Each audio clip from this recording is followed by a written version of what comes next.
이 시간에 우리들에게 주시는 하나님의 말씀은 구약성경 사무엘상 6장 13절로 15절까지의 말씀입니다. 이 계시의 말씀을 제가 봉독할 때 하나님의 음성을 다 함께 들으시기를 바랍니다. 벳세메스 사람들이 골짜기에서 밀을 베다가 눈을 들어 귀를 보고 그 본 것을 기뻐하더니 수레가 벳세메스 사람 여호수아의 밭 큰 돌 있는 곳에 이르러 선지라. 무리가 수레의 나무를 패고 그 암소들을 번제물로 여호와께 드리고 레위인은 여호와의 궤와 그 궤와 함께 있는 금보물 담긴 상자를 내려다가 큰 돌 위에 두매 그날에 벳세메스 사람들이 여호와께 번제와 다른 제사를 드리니라. 아멘. 새벽기도를 마치고 집으로 돌아오다 보면 밤이 지나고 아침이 오는 순간을 보게 됩니다. 길고 지루하게 이어진 밤이 끝나는 시점은 신비롭습니다. 갑자기 칠흑 같은 어둠이 물러가고 먼동이 터오면서 주변이 확 밝아집니다. 계절이 바뀌는 것도 이와 마찬가지입니다. 길고 추운 겨울이 지나고 봄이 옵니다. 아무리 겨울 같아도 일단 입춘이 지나면 계절의 변화가 시작됩니다. 해는 길어지고 또 온기가 느껴지고 또 들판이나 산에 가면 매화가 피면서 봄이 다가오게 됩니다. 우리들의 신앙의 회복도 마찬가지입니다. 깊은 영적인 침체기를 지나고 나면 영적 부흥의 조짐들이 여기저기서 나타나기 시작합니다. 우리는 오늘의 본문을 통하여 이런 희망의 조짐들을 살펴볼 수 있습니다. 이스라엘 백성들은 아주 오랫동안 영적인 침체를 겪었습니다. 출애굽 이후 가나안 땅에 들어간 다음 한 세대가 지나가기도 전에 침체가 찾아와요. 사사기는 이 부분을 이렇게 전합니다. 그 후에 일어난 다른 세대가 여호와를 알지 못하였다. 한동안 신앙의 갈지자를 걷던 이스라엘 백성들의 모습은 하나님을 섬기는 순수한 신앙의 모습을 잃어버리고 하나님과 우상을 혼합하여 이런 표현 되겠는지 모르겠습니다만 소위 짬뽕 신앙으로 전락하더니 레위인의 첩살해 사건으로 도화선이 된 동족 상잔의 무서운 전쟁이 벌어지면서 극도로 타락하게 됩니다. 이제 이스라엘 백성들의 영적 침체가 깊어진 것입니다. 사무엘상에 가게 되면 이 깊은 영적 침체기에 일어난 일련의 사건들이 수록이 되는데요. 엘리 제사장의 둔하고 그리고 어두워진 몸과 눈으로 표현되는 답답함, 그 아들들의 제사를 멸시하며 타락한 행실들, 그리고 블레셋과의 한판 전쟁이 벌어졌을 때 하나님의 임재의 상징인 법궤를 이용하여 전쟁의 판도를 바꿔보려는 신앙적 꼼수, 드디어 전쟁에 크게 패하고 법궤마저 블레셋에 빼앗기게 됩니다. 이때 나타난 단어 이가봇, 하나님의 영광이 떠났다. 하나님의 궤를 빼앗겼으므로 영광이 이스라엘에게서 떠나갑니다. 블레셋 사람들은 하나님의 궤를 자기들의 신전인 다곤의 집에 가져다 놓게 되는데요. 여기까지가 이스라엘 백성들의 영적 침체의 모습을 보여주는 사건들입니다. 이제 이스라엘 백성들은 영적인 깊은 밤을 맞은 것입니다. 이 시기는 길고 어둡고 무서운 시기입니다. 오늘 우리가 읽은 본문의 말씀은 이렇게 포로가 된 하나님의 법궤가 다시 이스라엘로 돌아오는 그런 장면입니다. 베세메스 사람들이 골짜기에서 밀을 베다가 눈을 들어 궤를 보고 그 본 것을 기뻐하더니 수레가 베세메스 사람 여호수아의 밭 큰 돌 있는 곳에 이르러 섰다라고 오늘 본문은 시작하고 있습니다. 짧은 문장이지만 어두운 밤을 비추는 희망의 서광들을 나타내는 표현들이 가득합니다. 이거는 마치 시를 보는 것 같아요. 우선 베세메스 사람들이라는 말씀이 나오는데요. 이상하게도 이 본문 뒤쪽으로 베세메스 사람들이라는 말을 여러 번 씁니다. 이 베세메스라는 말은 태양의 집이라는 뜻입니다. 하나님의 법궤가 어둡고 음산한 이방신의 신전에서 나와 이제는 태양처럼 밝은 곳에 오게 되었다. 이런 뉘앙스를 담고 있습니다. 그리고 그때가 밀을 베던 추수의 때라고 밝혀요. 이것은 추수의 풍성함을 통해 다시금 회복되고 있는 하나님의 은혜의 풍성함을 드러내려는 표현입니다. 아주 비슷한 장면이 룻기서 1장에도 나오지 않습니까? 나오미는 인생의 깊은 침체를 당합니다. 고향을 등지고 떠나갔을 때 자기 남편도 그 애지중지하던 두 아들도 다 잃고 모든 것을 다 잃어버립니다. 이때 나오미는 자신을 마라 쓰다라는 이름으로 부르기를 바라지요. 이런 나오미에게 다시금 영적 회복이 시작되는데 성경은 그때를 보리 추수 시작할 때라고 밝혀요. 룻기서 1장 6절을 보게 되면 그 여인이 모압 지방에서 여호와께서 자기 백성을 돌보시사 그들에게 양식을 주셨다 함을 듣고 이에 두 며느리와 함께 일어나 모압 지방에서 돌아오려 하였다. 여러분, 여기서 느껴지는 조짐을 우리는 보는 거지요. 뭔가 회복이 일어나는데 그때가 하나님이 양식을 주시는, 다시 말해서 보리 추수를 시작할 때라고 말하고 있는 거예요. 나오미의 회복 때처럼 지금 이스라엘 백성들의 회복이, 그 서광이 베세메스 사람들이 골짜기에서 밀을 베다가 눈을 들어 궤를 보았다 라는 문장 속에 담고 있는 것입니다. 베세메스 사람들이 추수를 하다가 법궤가 돌아오는 것을 보고 기뻐합니다. 그 본 것을 기뻐하더니 라고 13절에 나오는데, 이 기쁨이라는 단어는 사무엘서 상 1장에도 한번 등장을 해요. 바로 한나의 기도에 나오는 단어입니다. 사무엘상 2장 1절을 보시면 중간만 제가 읽어봅니다. 내가 주의 구원으로 말미암아 기뻐합니다. 그래요. 이 한나가 기쁨이라는 단어, 오늘 본문에 나온 단어와 똑같은 단어인데요. 이 단어는 결혼식이나 축일 같은 때 쓰는 매우 강렬한 단어입니다. 이거는 온 마음으로 기뻐함을 나타내는 단어예요.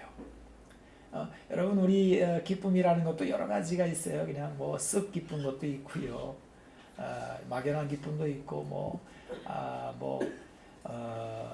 여러 가지가 있을 수 있는데, 여기 오늘 본문에 나오는 이 기쁨이라는 단어는 그냥 단순히 좋다는 말이 아니에요.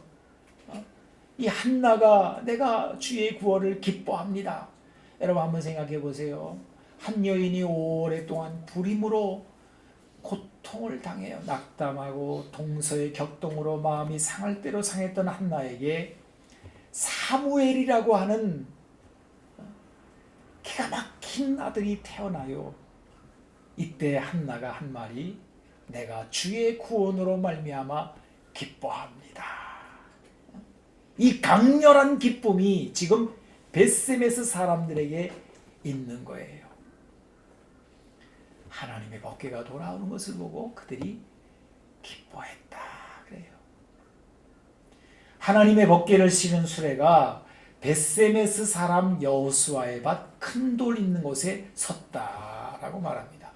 여기 여호수아라는 사람이 등장하는데 이 사람에 대해서는 알려진 바가 없습니다.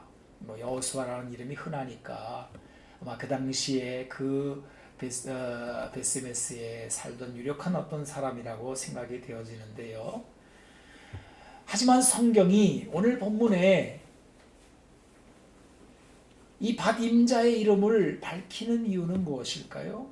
그건 분명합니다. 왜냐하면 여호수아라는 이름의 뜻이 구원이라는 뜻이기 때문입니다. 이것은 한나가 내가 주의 구원으로 말미암아 기뻐합니다 라는 것과 지금 일맥상통하는 거예요. 지금 이스라엘 백성들을 향한 구원이 시작되고 있음을 나타내려는 암시인 것입니다. 큰 돌 있는 곳, 이 여호수아라는 사람의 밭에 아마 큰 돌이 이렇게 넉대대한 큰 돌이 있었던 것 같습니다. 수레가 거기서 멈추었다 그래요.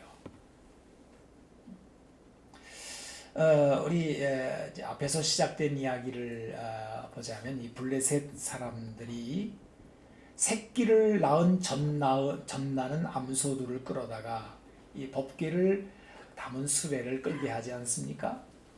의도가 있는 거죠. 이 법궤가 심상치 않은 선물인 것 같은데 그것 좀 알아보자 하는 의도를 지금 이들이 갖고 있는 겁니다. 여러분 모든 동물이 다 마찬가지입니다만은 소도 새끼를 낳으면 그 새끼에게 암소는 집착합니다. 아주 이 어미 본능이 생겨나게 돼요. 그래서 새끼가 젖을 먹으려 하면은 만사를 제쳐놓고 젖을 먹입니다. 동물에게 본능은 매우 강렬합니다. 그런데 블레셋 사람들은 이런 암소를 지금 막 새끼를 낳아서 젖을 물려야 하는 그 암소를 새끼를 떼어놓고 가둬놓고 지금 법궤를 끌게 합니다. 왜요? 법궤의 신성함을 시험적으로 알아보자는 거예요. 이 법궤 때문에 일어난 재앙이 우연인지 아니면 정말 이스라엘의 신이 이 법궤와 함께 하는지를 보자는 것입니다. 그 결과가 사무엘상 6장 10절에서 12절까지 이렇게 기록이 되어 있습니다. 그 사람들이 그같이 하여 젖나는 소 둘을 끌어다가 수레에 메우고 송아지들은 집에 가두고 여호와의 궤와 및 금쥐와 그들의 독종의 형상을 담은 상자를 수레 위에 실으니 암소가 벳세메스 길로 바로 행하여 대로로 가며 갈 때 울고 좌우로 치우치지 아니하였고 블레셋 방백들은 벳세메스 경계선까지 따라가니라. 여러분, 이 암소들이요 본능이 얼마나 강합니까? 근데 그 본능을 억누르고 뭔가에 끌려가는 것처럼 지금 가고 있더라는 거예요. 그냥 울면서도 갑니다.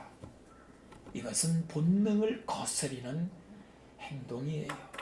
자연적 우연을 넘어서는 신비로운 행동이 벌어졌습니다. 블레셋 사람들은 이 일련의 실험을 통하여 이 법궤와 함께 하시는 하나님을 알게 되는 것입니다. 그리고 이 궤가 이렇게 끌려가더니 어디에서 멈췄다고요? 여호수아의 밭 큰 돌 앞에서 멈춰 섰더라는 거예요.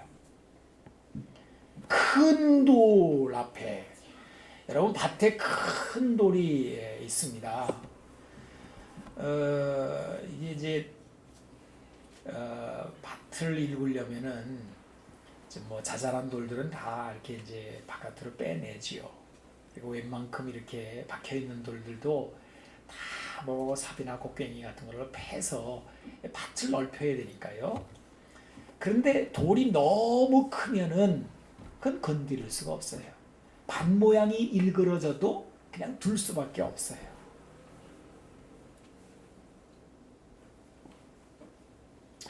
여호수아한테 있는 아마 큰 돌도 뭐 그런 돌이 아니었을까요? 뭐 밭이 이렇게 있는데 다른 웬만한 돌들은 다 캐냈어요.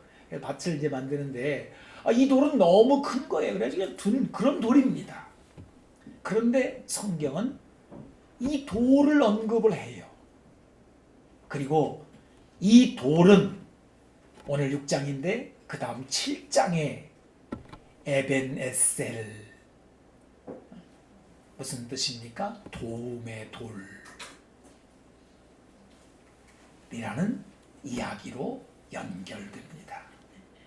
이렇게 하여 이 돌은 하나님의 도우심이라고 하는 의미를 담기 시작합니다. 여호수아한테 있는 큰 돌은 그의 백성을 구원하시며 도우시는 하나님을 드러내려는 일련의 암시적 표현이 됩니다. 그리고 오늘 18절에는 이렇게 말해요. 그 돌은 벳세메스 사람 여호수아 밭에 오늘까지 있더라 그래요. 여러분, 이 말이 무슨 말입니까? 하나님의 도우심이 옛날로 끝난 것이 아니라 지금도 하나님의 도우심은 계속된다라는 뜻입니다. 그래서 제가 이 문장 속에 담긴 이 문장은 시적인 표현 같더라. 하나하나 뜯어보게 되면 그냥 문장이 아닌 거예요. 벳세메스 태양의 집, 밀을 베던 추수의 때, 그 다음에 그들의 기쁨, 여호수아와 그 밭의 큰 돌, 이런 모든 표현은 깊은 이스라엘 백성들의 영적 침체가 이제 끝나고 있음을 나타내는 희망의 일련의 조짐들을 나타내고 있다는 거예요. 여러분, 여기서 중요한 것이 무엇인지 아십니까? 이 모든 것을 하나님이 홀로 행하셨다라는 거예요. 그래서 이거를 은혜라고 하는 거죠. 여러분, 이런 일이 벌어지는데 이스라엘 백성들은 아무것도 한 게 없어요. 그냥 그들은 두려워하였고, 그들은 그저 절망하였고, 그들은 그저 그 시대에 굴복하였고, 그냥 어쩔 수 없이 살아가고 있고, 블레셋에 눌렸고, 아마 상당히 흉년이 들어가지고 궁핍하게 살았고, 블레셋 사람들이 들어와서 막 행패를 부리고 여인들을 겁탈하고 재산들을 빼앗아 가고 그래도 아무런 속수무책에 그런 세월을 보내면서 탄식과 절망 속에 살았을 거예요. 뭐 속에서 울분이 터져 나와도 어떻게 할 길이 없어요. 몇몇 사람은 저항을 하다가 끌려가 죽기도 하고 그랬을지도 몰라요. 그들은 몸부림을 쳐왔지만 운명의 덫에 걸려서 어떻게 해볼 수가 없는 세월을 너무 오랫동안 보낸 거예요. 그런데 지금 뭔가 새로운 조짐들이 일어났는데 이것은 하나님이 홀로 행하신 일이더라는 겁니다. 누가 다곤의 우상의 신전에서 법궤를 도로 찾아왔습니까? 아무도 없어요. 누가 흉년을 끝내고 땅에 비를 내려 밀을 추수할 수 있는 풍성한 수확을 하게 했습니까? 누가 사람의 마음에 깊은 좌절과 슬픔과 두려움을 바꾸어 잔치하는 기쁨을 주었습니까? 누가 이스라엘 백성들을 블레셋의 압제에서 건져내었습니까? 누가 우리를 죄와 사망에서 구원하여 영적 침체를 벗어날 수 있게 할 수 있습니까? 이건 사람이 하는 게 아니에요. 오늘 본문이 말씀하고자 하는 것은 이것입니다. 그것은 하나님이 스스로 행하시는 일이라는 거예요. 그래서 이것을 전적인 은혜라 이렇게 말을 합니다. 블레셋조차 하나님을 막을 수는 없었습니다. 이스라엘 백성들의 죄와 미련함과 무능함에도 하나님은 이스라엘을 여전히 버리지 아니하셨습니다. 하나님은 그 크신 지혜와 권능으로 블레셋의 어두움을 뚫고 나오십니다. 하나님은 그 놀라운 은총과 신실함으로 그의 백성에게 구원을 베푸시고 그의 백성의 마음에 기쁨을 주시는 겁니다. 구원은 하나님의 전적인 은혜입니다. 이렇게 영적 회복이라고 하는 것은 하나님의 손에서 시작이 되는 거예요. 이때 여기에 응답하는 벳세메스 사람들의 모습을 우리는 성경에서 봅니다. 그 응답은 제사로 나타났습니다. 수레의 나무는 번제목으로 쓰고 암소들은 번제물로 하나님께 드립니다. 벳세메스 사람들이 여호와께 번제와 다른 제사를 드렸다라고 15절에 언급하고 있습니다. 여러분, 이 말이 무슨 말이에요? 예배의 회복이 일어났다는 거예요. 이스라엘 백성들의 깊은 영적 침체를 벗어나는 시작을 하나님께서 여섰을 때 벳세메스 사람들의 첫 번째 응답이 뭐예요? 바로 제사를 드렸다는 거예요. 여러분, 이 말이 왜 중요합니까? 이 앞에 사무엘상 2장에 보게 되면 엘리의 두 아들, 그 제사장들입니다. 요즘으로 말하면 목사님들이거든요. 꼭 목사님이라고 말 안 해도 정말 하나님을 가깝게 보시는 사람들인 거지요. 홈니와 비누아스가 하나님의 제사를 멸시해요. 제사장이 제사를 멸시할 때 이스라엘은 끝장이 난 겁니다. 깊은 멸망의 나락으로 떨어지게 됩니다. 그런데 이제 그 예배가 회복되고 있다는 거죠.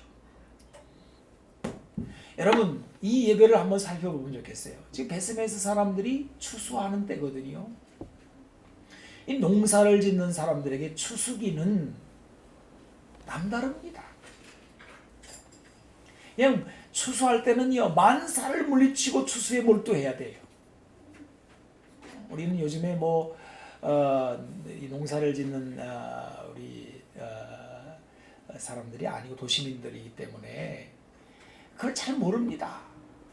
근데 이 농사를 짓는 사람들은요, 추수기라고 하는 거는 이거는 총각을 다투고 딴 짓을 할 수가 없어요. 손이 10개라도 모자른 때거든요. 그런데 이 추수를 멈추게 해요. 뭐가요? 하나님께 예배드리는 것이. 이들이 드린 제사는 번제입니다. 번제라고 하는 것은 하나님께 전부를 다 태워서 드리는 전적인 헌신을 나타내는 제사입니다. 이 제사는 다시금 하나님께 드리는 예배가 이스라엘 백성에게 회복되고 있음을 보여주고 있습니다. 여러분, 예배라고 하는 것은 하나님께 드리는 거잖아요. 이 당연한 명제가 무시될 수도 있습니다. 바로 하나님이 명하시지 않는 방식으로 예배를 드리는 것입니다. 레위기 10장을 보게 되면 엘리의 두 아들 여호와께서 명하시지 않은 다른 불로 분향을 하다가 죽는 사건이 벌어지는데요. 이때 하나님이 말씀하신 게 이래요. 레위기 10장 3절을 보시면 이거 참 굉장히 중요한 말씀입니다. 여러분, 우리 같이 한번 읽어볼까요? 모세가 하자, 시작. 모세가 아론에게 이르되 이는 여호와의 말씀이라 이르시기를 나는 나를 가까이 하는 자 중에서 내 거룩함을 나타내겠고 온 백성 앞에서 내 영광을 나타내리라 하셨느니라. 아론이 잠잠했다. 아론이 두 아들이 죽었는데요. 여러분, 두 아들이 죽었으면 이건 난리를 칠 거거든요. 근데 하나님의 거룩하심 앞에 아무 말을 할 수가 없어요. 하나님은 거룩하신 분이십니다. 여러분, 우리가 드리는 이 예배를 받으시는 하나님은 거룩하신 분이에요. 그래서 우리가 그냥 아무렇게나 와서 뭐 예배를 드리는 게 아니에요. 하나님께 드리는 예배는 하나님께서 명하신 뜻대로 드리는 예배여야 합니다. 왜냐하면 예배는 하나님이 받으시는 예배이기 때문입니다. 이 베세메스 사람들이 예배가 회복되어서 번제를 하나님께 드리는데요. 그런데 이 번제라고 하는 것은 흠 없는 수컷으로 드려야 한다라고 레위기 1장에 말씀을 하셨어요. 여러분, 오늘날에도 유대인들은 학교에 가서 우리가 국어를 배우는 것처럼 그들의 언어를 아이들에게 가르칠 때 제일 먼저 가르치는 책이 레위기라고 합니다. 레위기 1장부터 배우는 거예요. 가가 거결을 레위기 1장으로 배운다고요. 그 레위기 1장 초반에 누구든지 하나님께 번제를 드리려거든 흠없는 수컷으로 드려야 된다 그래요. 이게 상식 중에 상식인 거지요. 그런데 지금 베세메스 사람들은 암소로 번제를 드리고 있어요. 여러분, 분명히 이 베세메스에는 레위인이 있었다라고 오늘 본문에 보면 레위인이 등장을 하거든요. 이 레위인의 사명은 하나님께 드리는 예배가 제대로 드려질 수 있게 하는 거예요. 그런데 이게 지켜지지 않는 예배를 지금 드리고 있는 것입니다. 여러분, 물어보겠습니다. 예배가 회복되는 이 시점에서 이들이 드린 이 모자란 예배를, 제사를 하나님이 받으셨을까요? 본문에는 1절 거기에 대한 언급이 없습니다. 하나님께서 우리가 부족한 예배를 드려도 받으실까요? 그런 얘기를 들은 적이 있습니다. 또 제가 본 적도 있어요. 어떤 사람은 예배당에만 오면은 딱 들어오자마자 십자가 앞에서 합장을 하시고 다른 종교에서 하던 모습으로 이렇게 하고 자리에 앉으시는 분이 계세요. 하나님 받으실까요? 어떤 교회는 꼭 예배가 시작되고 5분 후에 들어와서, 아니 어느 날만 그런 게 아니라 매주일 5분 후에 들어와서 앉으시는 분이 계시는데 하나님이 그 예배를 받으실까요? 어떤 교회는 예배를 드리면서 아이와 눈 맞추고 짝짝꿍을 하고 있는데, 어떤 교회는 주보에 낙서도 하는데, 어떤 교회는 휴대폰을 들여다보기도 하는데, 여러분, 하나님이 받으실까요? 사실 하나님이 받으실까요? 라고 묻지 말고 이렇게 물어보는 게 어떨까요? 하나님이 얼마나 참아주실까요? 하나님은 우리의 부족한 예배를 참아주십니다. 왜냐하면 우리는 아이 같아서 더 배우고 자라야 하기 때문입니다. 베세메스 사람들은 레위인을 통하여 하나님을 배워야만 했습니다. 이들은 스스로 드려야 하는 번제를 암소로 드렸을 때 하나님이 참아주셨어요. 거기에 대한 1절 언급이 없다는 것은 참아주신 거예요. 부족한 제사라도 하나님은 참아주십니다. 사실 그 앞에 블레셋 사람들이 하나님을 위한답시고 뭐 금쥐를 만들고 독종 뭐 어쩌고, 사실 하나님한테는 전혀 안 맞는 거죠. 왜? 이방인들이니까 모르잖아요. 하나님이 참아주십니다. 그런데 이런 그들에게 드디어 재앙이 닥칩니다. 사무엘상 6장 19절로 20절을 제가 읽어보겠습니다. 베세메스 사람들이 여호와의 궤를 들여다본 까닭에 그들을 치사 70명을 죽이신지라. 여호와께서 백성을 쳐서 크게 살육하셨으므로 백성이 슬피 울었더라. 베세메스 사람들이 이르되 이 거룩하신 하나님 여호와 앞에 누가 능히 서리요?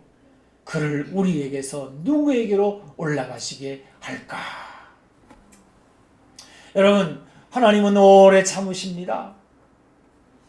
하지만 이 참으신다는 말씀 속에 들어있는 의미를 우리는 간과할 수는 없습니다. 참으신다는 것은 도를 넘으면 손을 대신다는 뜻도 됩니다. 베스메스 사람들의 무지와 미련함이, 그 불경이 도를 넘었습니다. 레위인도 마찬가지입니다. 이들이 하나님의 거룩함을 범접할 때 비극이 일어났습니다. 이 하나의 사건으로 영적인 회복이 주춤합니다. 분명 하나님의 괴가 베스메스에서 멈췄습니다. 이는 이들에게 주시는 놀라운 은혜의 기회인 것입니다. 그런데 이들은 이 기회를 복으로 연결시키지 못했어요. 법궤를 다른 곳으로 보내버렸습니다. 저는 이 부분에서 너무너무 아쉬운 거예요. 아니 여러분, 이렇게 되면 회개해야지요. 하나님 잘못했습니다. 우리가 잘못했습니다. 용서해 주세요.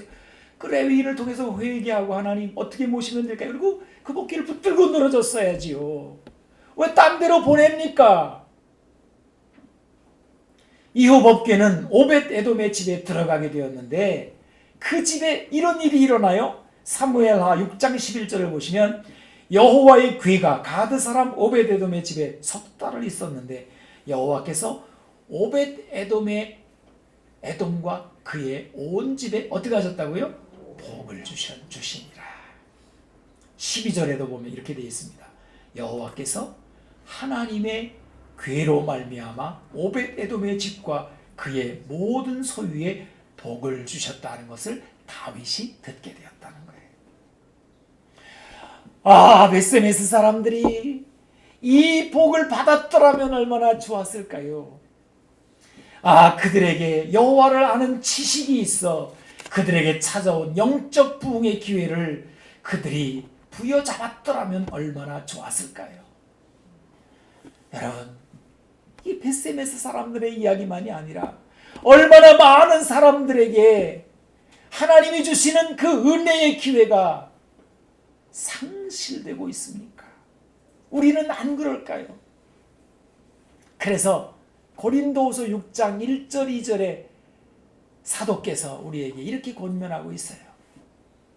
우리가 하나님과 함께 일하는 자로서 너희를 권하노니 하나님의 은혜를 헛되이 받지 말라. 이르시되 내가 은혜 베풀 때 너에게 듣고 구원의 날에 너를 도왔다 하셨으니 보라 지금은 은혜 받을 만한 때요, 보라 지금은 구원의 날이로다. 하나님의 은혜를 헛되이 받지 말라 그래요. 이 헛되이라는 단어는 열매가 없다, 효과가 없다라는 뜻입니다. 그래서 나중에 살펴보니까 텅 비었다는 뜻이에요. 하나님께서는 우리의 힘으로는 도저히 이룰 수 없는 일들을 이루어 우리 앞에 가져다 놓으십니다. 밤이 변하여 아침이 오듯 겨울이 지나고 봄이 오듯이 사람의 힘으로는 도저히 이룰 수 없는 부흥과 그 회복의 조짐들을 이루어 우리 앞에 가져다 놓으신 겁니다. 우리는 이런 은혜를 받아요. 그런데 이런 엄청난 은혜를 헛되이 할 수도 있다는 거예요. 때로는 무지해서, 때로는 내 성질 때문에, 때로는 우리가 서로 다투고 분열하고, 때로는 내 욕망을 채우려고 은혜를 쓰레기통에 집어넣듯이 그렇게 망가뜨릴 수 있다는 거예요. 나의 완고함 때문에 하나님을 경노케 하는, 하나님의 거룩함을 범접하는 도를 넘는 일을 할 수도 있다는 거예요. 이것이 바로 은혜를 헛되이 받는 것입니다. 하나님께서 주신 은혜의 기회가 우리에게 아무런 결실로 나타나지 않는다면 우리는 은혜를 헛되이 받는 것일 겁니다. 바로 베스메스 사람들이 그러했습니다. 우리는 그들보다 나을까요? 설교라는 것이 남들을 하는 것이 아니라 하나님이 이 공동체에 있는 우리들에게 말씀하시는 것이기 때문에 여러분, 이 부분에서 우리들 얘기를 좀 해보고 싶습니다. 여러분, 지금 여기 앉아서 우리가 누리는 이 은혜는 우리가 만든 게 아닙니다. 하나님께서 우리에게 갖다 놓으신 은혜입니다. 1년 전만 하더라도 우리는 이렇게 예배를 드릴 수 없었어요. 기적과 같은 일들이, 너무 놀라운 일들이 우리에게 일어났어요. 우리는 그 은혜를 지금 누리고 있는데 하나님께서는 그 속에서 그 은혜의 결실들이 일어나기를 원하시고 있어요. 그런데 우리가 베세메스 사람들처럼 무지해서 또 완고해서 그 은혜가 되지 못하고 재앙이 되고, 그래서 딴 데로 그냥 보내버려. 교회 일도 다 보내버려. 하지 마자. 얼마나 아쉽습니까? 엄청난 기회를 지금 우리가 받았는데, 아유, 힘들어. 보내버리자. 딴 데로 보내버리자. 여러분, 우리가 베세메스 사람들보다 나을까요? 이제 말씀을 마치고 싶습니다. 그런데 흥미로운 것이 하나 있어요. 바로 다윗도 이런 실수를 하더라는 것입니다. 여러분, 다윗도 법궤를 찾잖아요. 오래도록 잊혀졌던 하나님의 법궤를 찾아서 새 수레에 모시고 실어오는데 소들이 뛰고 그 바람에 웃사가 죽는 참사가 벌어졌습니다. 이때 다윗이 한 말이 베세메스 사람들이 한 말과 비슷해요. 하나님의 궤가 어찌 내게로 오리요, 그래요. 이 거룩하신 하나님 여호와 앞에 누가 능히 서리요 라고 했던 베세메스 사람의 말과 같은 내용입니다. 하나님이 두렵다는 거지요. 무섭다는 게, 다윗이 포기해버리잖아요. 아예 딴 데로 보내. 똑같이 해요. 그 후에 석 달을 보냈는데 오베데돔이 하나님의 궤를 인하여 복을 받았다는 뉴스가 들려온 거예요. 그리하여 다윗이 다시 도전합니다. 이번에는 지식을 갖추고 제대로 하나님의 뜻을 받들어 모셔요.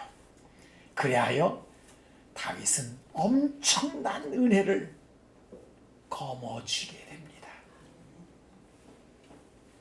우리도 다윗처럼 베세메스 사람들처럼 실수도 있고 실패도 있을 수 있습니다. 우리의 신앙생활이 하나님 보시기에 냄새나는 부족한 모습일 때가 왜 없겠습니까? 주님을 열심히 섬긴다고 하면서도 복은 고사하고 저주 가운데 처할 때가 왜 없겠습니까? 외퇴하고 아주 망할 지경까지 갈 수도 있습니다. 이때 우리는 탄식을 하지요. 아이고 재미없어. 아이고 힘들어. 아유 복이 어디 있다는 거야. 교회 복이 어디 있어. 그러나 여러분, 그것이 하나님께서 우리를 구원하실 수 없다는 뜻은 아닙니다. 다만 우리가 무지하여 주님의 은혜를 헛되이 만들기 때문일 것입니다. 이제 은혜를 축복의 기회로 삼아야 하겠습니다. 우리도 오베데돔처럼 복을 받기를 바랍니다. 우리도 다윗처럼 다시 한번 추스려서 안 되는 쪽은 닫아버리고 되는 쪽을 열고, 여러분 말씀에 주의를 기울여서 이 레위인이 지금 이 제사장이 이 목사가 여러분에게 하나님은 이렇게 섬겨야 됩니다라는 말에 귀를 기울이시고 지식을 갖추고 다시 마음을 추스려서 하나님 앞에 잘못한 건 회개하고 모자란 거는 채우고, 이렇게 해서 엄청난 이 회복의 은혜를 우리의 것으로 만들어야 되지 않겠습니까? 보라 지금은 은혜 받을 만한 때요, 보라 지금은 구원의 날이로다. 아멘. 기도하겠습니다. 주님 감사합니다. 우리에게 다시금 회복과 은혜의 기회를 주시니 감사합니다. 주여, 우리도 베세메스 사람들처럼 때로는 무지하고 때로는 완악하고 하나님 앞에 불경해서 복 대신에 저주의 길로 갈 때가 얼마나 많았는지 고백합니다. 주여 우리의 허물과 죄를 용서하여 주시옵소서. 우리의 고집대로 살았던, 우리의 미련함대로 살았던, 우리의 무지함과 여호와를 알지 못했던 이 모든 죄를 용서하여 주시고 다시금 우리 하나님을 가까이 섬기는 이 거룩함이 우리의 행실 속에 나타나며 주님을 존중하고 주님을 가까이 하며 우리 형제들을 사랑하며 우리 살렘교회를 주님 축복의 기회로 삼는 저희들이 되게 하여 주옵소서. 주님 반드시 내가 너를 복주고 복주리라 말씀하셨는데 주여 이로 인하여 우리 모든 성도들의 가정과 가문과 직장과 사업터와 모든 것에 하나님의 축복이 넘치는 역사가 일어나게 하여 주시옵소서. 우리 구주 예수님의 이름으로 기도하옵나이다. 아멘.